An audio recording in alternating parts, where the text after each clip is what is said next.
So now I've come over to the light box, since there'll be light boxes on the side counter. There's one right now, but I'll put a few more. You can see I finished up my H by taping a small piece of scrap paper, just a piece of scrap that I found of newsprint.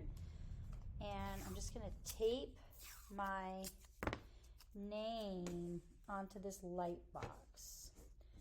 Now, the only time we use a light box for tracing is if we're tracing our own work. When you turn the lights on to light box, it shines through, so you can't have anything on the back of your paper. It can only be on one side.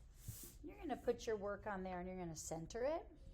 And you're going to take some tiny pieces of tape, very small. And you're just going to tape this down onto your paper that you're tracing. That way, if like the bell rings and you're not done, this paper is taped to this, and you can just remove the whole thing from the light box at the end of class, and it won't move. Right? We don't want it to move. You don't tape it like all the way around. That's not necessary, but you do want to make sure it's about in the middle. Mine's not quite, so I'm just going to move it just a little bit. You want to have the same amount of space from one side of the H to the edge of the paper and the S to the edge of the paper, just so it looks refined. And then this is where I need to go really light with my lines. Don't push super hard. If you push super hard on this, then it's not going to be able to get rid of your pencil marks later, and you're going to want to. You can see that when I finished it up, I gave it kind of a 3D look. It's not perfect, but most graffiti isn't, so that's okay.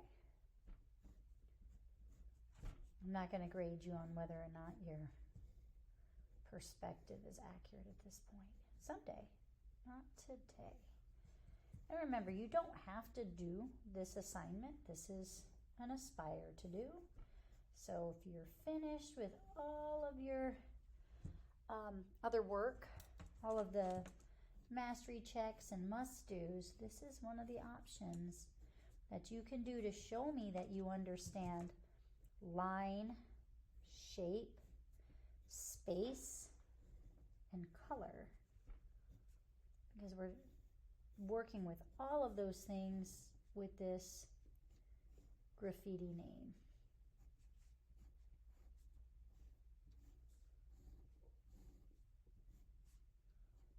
I don't like the way the inside of my O looks, but I can fix it later when I'm not tracing it. So I'm going to keep my pencil marks pretty light. Just work my way around all these different letters.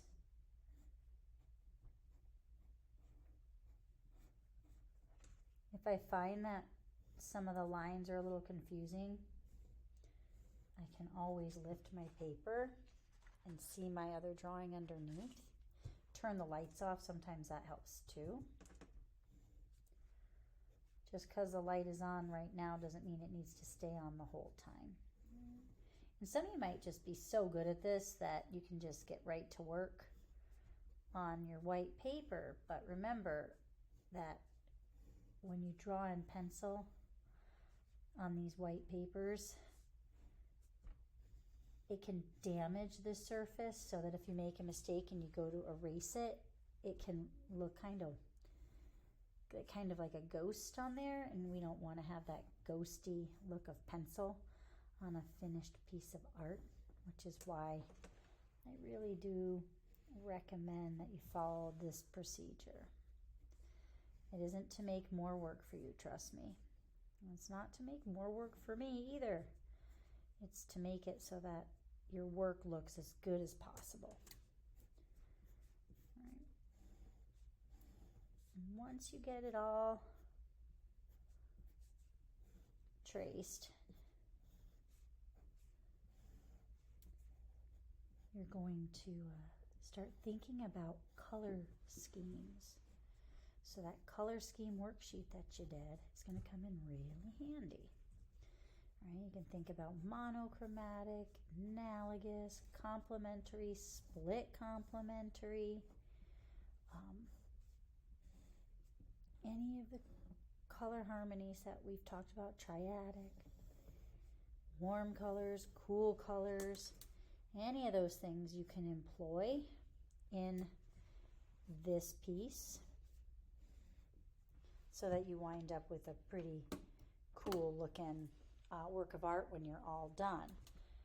But right now we're working on using contour lines to describe what we saw in a picture, right?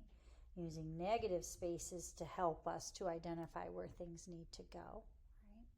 And making sure that our spatial relationship's pretty good, that we fill the space equally, right? And that our positive space and negative space have a good balance with one another. I don't want to make my name so big that there's not enough negative space around it, and I don't want to make it so small that there's too much and that my name gets completely like dwarfed by the amount of empty space. So remember when I was planning it out and I folded my paper a bunch of times because I said if it's this big it's going to look funky, right? Not going to have enough space for my letters. If I make it too small, then my background's going to be the most important thing, and we don't want that to be the case either, right? So a good balance of shape and form, and then we'll move on to adding color.